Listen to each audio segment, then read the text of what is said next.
اس جگہ پہنچ کر اس نے اونٹ کو بٹھا دیا اور اس جگہ چلا گیا جہاں سے سرنگ کا دہانہ نظر آتا تھا۔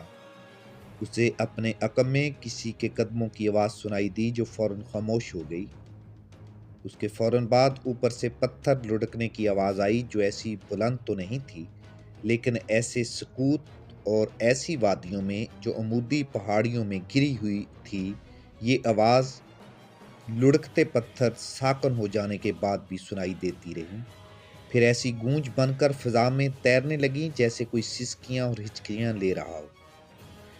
ذرا اور وقت گزرا تو مہدی الحسن کو رونے کی آوازیں سنائی دیں۔ میرے سامنے آؤ، مہدی الحسن نے بلند آواز سے کہا۔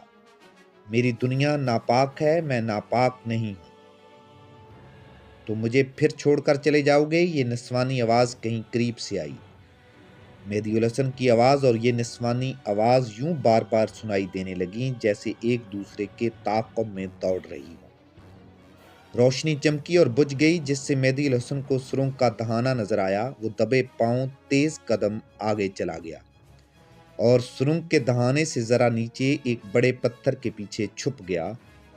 اس نے ادھر اوپر دیکھا جہاں گزشتہ رات اسے آگ کا دھوکہ ہوا تھا، وہ دھوکہ آج بھی موجود تھا۔ سرنگ کا دہانہ ذرا بلند تھا، وہ پیٹ کے بل سرکتا اوپر چلا گیا اور وہ چند لمحوں بعد دہانے کے اندر تھا۔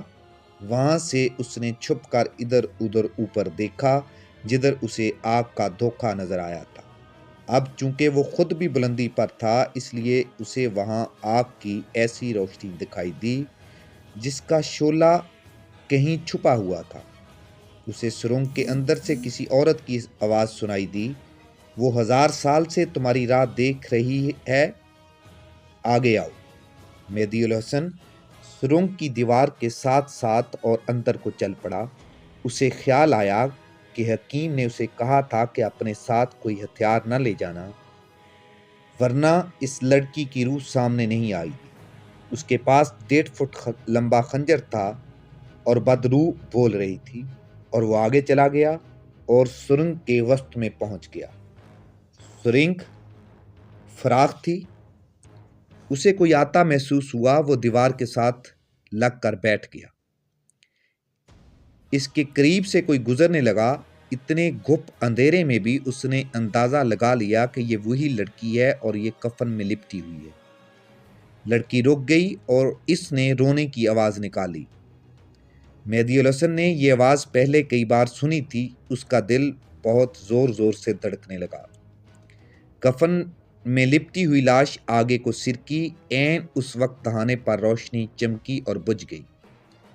مہدی الحسن اٹھا اور بجلی کی تیزی سے پیچھے سے لاش کو دبوچ لیا۔ لاش کی آواز سنائی دی، او بدبخت، تمہیں کس وقت مذاق سوجا؟ چھوڑو مجھے، شکار انتظار میں کھڑا ہے۔ مہدی الحسن نے جس شخص میں جان کی بازی لگا کر اسے پکڑا تھا وہ شخص صحیح ثابت ہوا۔ اس نے سوچ لیا یہ بدروح ہوئی تو اس کے ہاتھ نہیں آئے گی اور اس کی جان نکال لے گی۔ اگر یہ کوئی دھوکہ ہوا تو اسے بہت بڑا موٹا تازہ شکار مل جائے گا۔ کفن میں لپٹی ہوئی اس عورت کی آواز سنتے ہی مہدی الحسن سرگوشی میں بولا، اونچی آواز نکالی تو خنجر ایک پہلو میں گھونپ کر دوسرے پہلو سے نکال دوں گا۔ میں تمہارا دل اور کلیجہ منہ کے راستے نکال کر کھا جاؤں گی۔ عورت نے کہا، میں روح ہوں۔ مہدی الحسن نے اسے ایک بازو سے دبوچے رکھا اور دوسرے ہاتھ سے خنجر نکال کر اس کی نوک عورت کے پہلو میں رکھ دی۔ سرنگ کے سامنے والے دہانے پر ایک بار پھر روشنی چمکی۔ مہدی الحسن کا ادھر جانا پرخطر تھا۔ میں اسی لیے تمہیں اپنے قریب نہیں آنے دیتی تھی کہ تم فریبی اور فانی دنیا کے انسان ہو۔ عورت نے رندی ہوئی اور اثر انگیز آواز میں کہا، 2000 سال سے تمہاری راہ دیکھ رہی ہوں، تمہارا انتظار ختم ہو گیا ہے۔ مہدی الحسن نے کہا، اب تم روحوں کی پاک دنیا میں واپس نہیں جاؤ گی، تم اب میری ناپاک دنیا کی عورت ہو۔ میں عورت نہیں، اس نے کہا، میں جوان لڑکی ہوں، میں حسین لڑکی ہوں۔ میں اونچا نہیں بولوں گی، میری بات غور سے سن لو۔ میں جانتی ہوں کہ تم کون ہو اور یہاں کیوں آئے ہو۔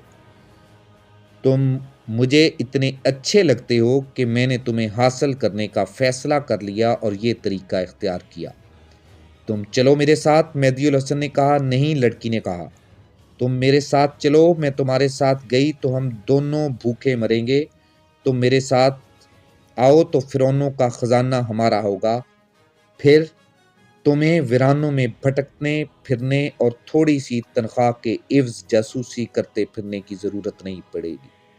تم یہاں کیا کر رہی ہو؟ خزانہ نکال رہے ہیں، لڑکی نے کہا۔ میں بہت سے آدمیوں کے ساتھ ہوں، وہ سب کہاں ہیں؟ میرے ساتھ چلو، سب تمہارا استقبال کریں گے۔ لڑکی نے کہا، مجھے روشنی میں دیکھو گے تو خزانوں کو اور اپنی دنیا کو بھول جاؤ گے۔